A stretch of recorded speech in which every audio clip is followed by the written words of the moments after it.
ہم کو دشمن سے لڑنا ہی نہیں، ٹھیک ہے؟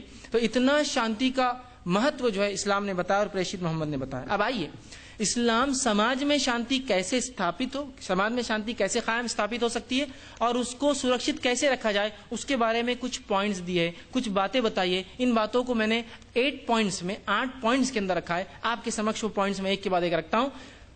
سب سے پہلی چیز جو اسلام نے رکھا ہے کہ اگر ہم چاہتے ہیں سماج میں شانتی ہو تو پہلا پوائنٹ کہا ہے مانو ایک دوسرے کا آدر کرے۔ آپ کیا سوچ سکتے کہ ایسا سماج جہاں مانو ایک دوسرے کا آدر نہیں کرتے اور وہاں شانتی ہو؟ سوچ سکتے ایسا کوئی کہ ایک جگہ ایک سماج جہاں مانو ایک دوسرے کا آدر نہیں کرتے ہیں، دوسرے کا کھلی کر رہے، ہنسی کر رہے، اونچ نیچ کا معاملہ چل رہا ہے، اور اس سماج میں بڑی شانتی ہو ہی نہیں سکتا۔ تو سب سے پہلا کام اسلام نے یہ کیا کہ مانو ایک دوسرے کا آدر کرے، ریسپیکٹنگ ایچ ادر۔ سب سے پہلا پوائنٹ کہ ہم ایک دوسرے کا آدر کریں گے تو ہم ایک دوسرے سے پریم کریں گے، ہم ایک دوسرے سے پریم کریں گے تو گھرنا اور نفرت نہیں کریں گے، اور جب پریم ہوگا تو پھر اندر سے آنندی ہوں گے، اور جب اندر سے آنندی ہوں گے تو باہر سماج میں بھی جو ہے شانتی اور آنند ہوگا۔ یاد رکھیے، تو ایک دوسرے کا آدر کرنا سب سے پہلا پوائنٹ، اور قرآن نے اس کے بارے میں اتنی باتیں کہی، آدر کے پریشت محمد نے اتنے وچن کہے کہ میرے لیے مشکل ہے، میں صرف 2 3 3 وچن ایک ایک پوائنٹ کے اندر رکھتا ہوا آگے چلوں گا۔ آئیے ایک بات جو قرآن نے کہی، اس کے سورہ حجرات سورہ ادھیائے نمبر 49 اور اس کی آیت نمبر 11 میں کہا یا ایھا الذین آمنوا لا یسخر قوم من قوم عسیٰ ان یکونوا خیرا منہم، کہ اے وہ لوگوں جو آستھاوان ہو، ایمان لائے ہو، کوئی قوم کسی قوم کا اور کوئی مرد کوئی پروش کسی پروش کا مذاق نہ اڑائے، کھلی نہ کرے، ہنسی نہ اڑائے۔ ہو سکتا ہے جس کی ہنسی تم اڑا رہے ہو ایشور کے نزدیک وہ زیادہ اچھا ہے اس سے جو ہنسی اڑا رہا ہے۔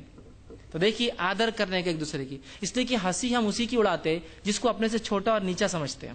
اپنے سے اونچے لوگوں کی کوئی ہنسی اڑاتا ہے کیا؟ پیسے میں اونچا ہے، دھن دولت میں، ہیلتھ میں اونچا ہے، اپنے سے خوب اٹا کٹا ہے، کوئی مذاق اڑانے کی ہمت کرتا ہے؟ نہیں۔ اس لیے کہ جب آپ کسی کو چھوٹا سمجھتے ہیں تو پھر اس کا مذاق اڑاتے ہیں، اس کی کھلی کرتے ہیں آپ لوگ۔ تو قرآن نے کہا نہیں، آدر کرو ایک دوسرے کا، کوئی مذاق نہ اڑائے۔ اور پھر آگے کہا ولا نساء من نساء، اور کوئی استری بھی کسی استری کا مذاق نہ اڑائے، کھلی نہ کرے، اس کو چھوٹا نہ سمجھے۔ ہو سکتا ہے جس کا تم مذاق اڑا رہے ہو ایشور کے نزدیک وہ زیادہ اچھا ہو اس سے جو مذاق اڑا رہا ہے۔ تو یہاں ایک دوسرے کی آدر کی بات کہی۔ آگے کہا نساء عسیٰ ان یکون خیرا منہن ولا تلمزوا انفسکم ولا تنابزوا بالالقاب، اور آپس میں ایک دوسرے کو عیب نہ لگاؤ، الزام نہ لگاؤ۔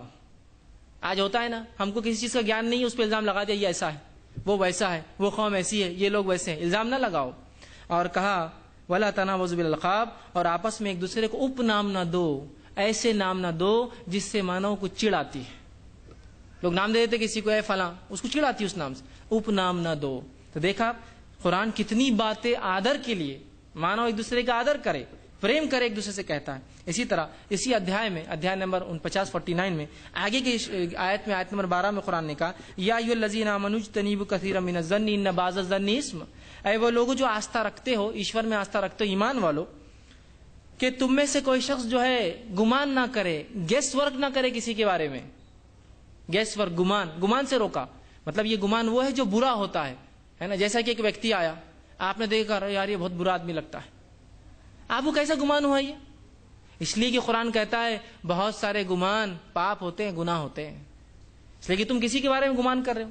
اور آج یہی معاملہ ہے، مانو کے بارے میں گمان رکھتا ہے، اگر برا گمان رکھتا ہے، اگر جو ہے میں بار بار یہ بات کہتا ہوں کہ اگر کسی ایئرپورٹ پر یا ریلوے اسٹیشن پر، میں خود بھی بہت سی بار سفر کرتا ہوں، اگر میرا جانا ہوتا ہے یا کوئی مسلمان ہے جس کو داڑھی واڑی اچھی ٹوپی ووپی پہنا ہوا ہے جانا ہو، تو میں کہتا ہوں اس کا سامان کبھی گم ہی نہیں سکتا، اس لیے کہ جیسے ہی مسلمان وہ سامان بھول کر آگے جاتا ہے، پیچھے سے کوئی نہ کوئی بھاگ کر بولتا بھائی صاحب سامان اٹھا لو تمہارا، اس سے تھوڑا بھے ہو رہا ہم کو، تھوڑا سا ڈر لگ رہا ہے، یہ سامان آپ لے کے چل جاؤ، آپ کے ساتھ رہا تو اچھا ہے نا۔ گمان، کسی قوم کی طرف گمان کر رہے آپ کی وہ بری ہوں گی، وہ کچھ تو بھی خطرناک کریں گا، ہے نا۔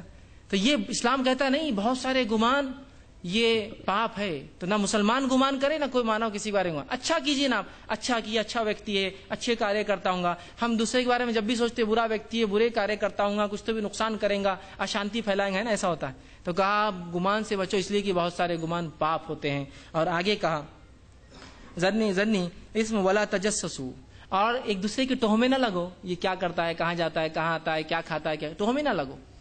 اور آگے کہا ولا یغتب بعضکم بعضا، اور تم میں سے باز کی نندا نہ کرے. تم میں سے آپس میں ایک دوسرے کی نندا نہ کرو, پیٹ پیچھے برائی بیان نہ کرو اس کی. وہ چلا گیا تو بول رہے وہ آدمی ایسا ہے, وہ مت کرو, اس لیے کہ اس سے دشمنیاں کھڑی ہوتی ہے, نفرتیں پیدا ہوتی ہے. تو غیبت مت کرو, نندا مت کرو پیٹ پیچھے کسی کی. اور آگے کہا ایحب احدکم ان یاکل لحم الاخی میتا فکرہتموہ, جو کسی بھائی کا کوئی ویکتی کسی ویکتی کے پیٹ پیچھے اس کی نندا اور برائی کرتا ہے, اس کا